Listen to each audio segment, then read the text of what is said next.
Hello there, I'm Kevin Wester and I'm here in Old St. Mary's Cemetery in Port Washington. I'm here on behalf of the St. Mary's Cemetery Association. They've asked me to do a demonstration on how to properly clean a historic gravestone like this one here. I've got a bunch of supplies with me. This is called D2 Biological, and it's really recommended by the Park Service, the Trust for Historic Preservation. Our government officials use this on all the cemetery monuments and Civil War graves, so it's really the best thing you could possibly get. It's not inexpensive, but it is well worth it.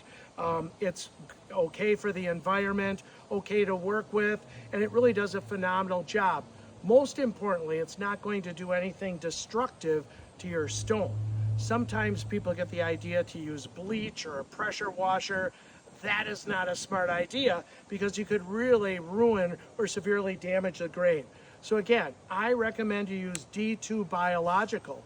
The Cemetery Association here in Port Washington has bought a bunch of this stuff that you would be able to purchase from them to clean your stones. So those are great folks on that committee. They're making it super easy. They have the product ready for you to purchase. So these are some of my supplies. D2 Biological, of course. And I put it in this sprayer, this bug sprayer, lawn sprayer. Can get it at Walmart super cheap. I've got on good old plastic gloves. It's not super toxic, but I just want to be careful. Also my safety glasses. And then I go to the dollar store and get a bunch of brushes, which I'm probably going to dispose of. This one is great because it's got a handle, so I'm not going to rack up my knuckles on this stone.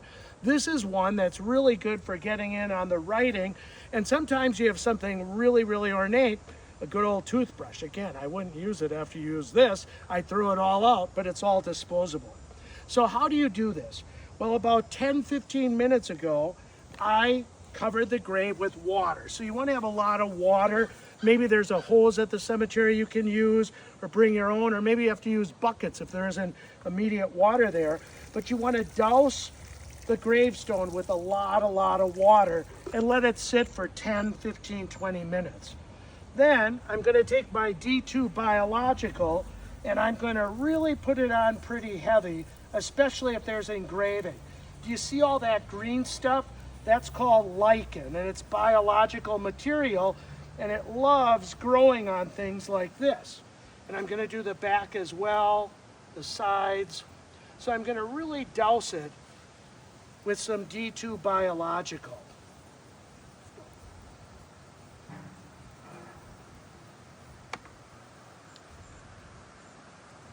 Now, we're taking a video. I would normally let this sit for another 5 or 10 minutes, but just to show you how this is done.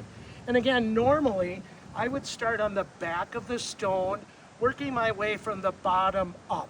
That is really the best, and you're gonna do some rinsing along the way.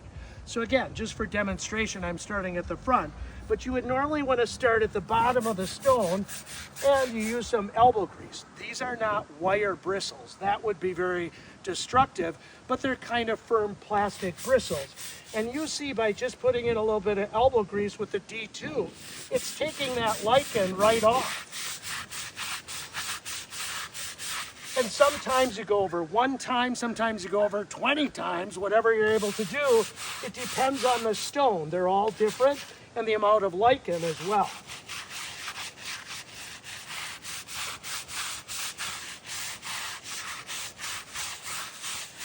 I could barely read. This is Michael Smith, and just with that little bit of time and effort, I can see the name so much better, and the lichen is coming off. But again, because I have these letters, I might want to use something a little smaller, longer bristles to get in, to get the lichen.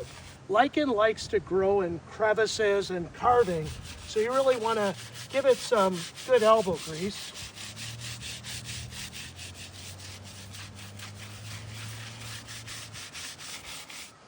So now I'm going to rinse.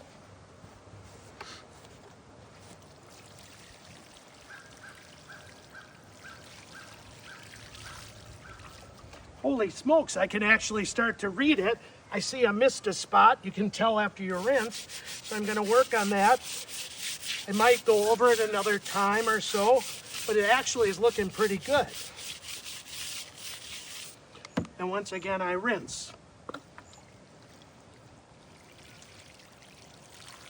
Again, D2 biological is not going to hurt the stone in any way. This is another trick that I do. You can leave this stuff on. So after I have it cleaned, I go over it one more time.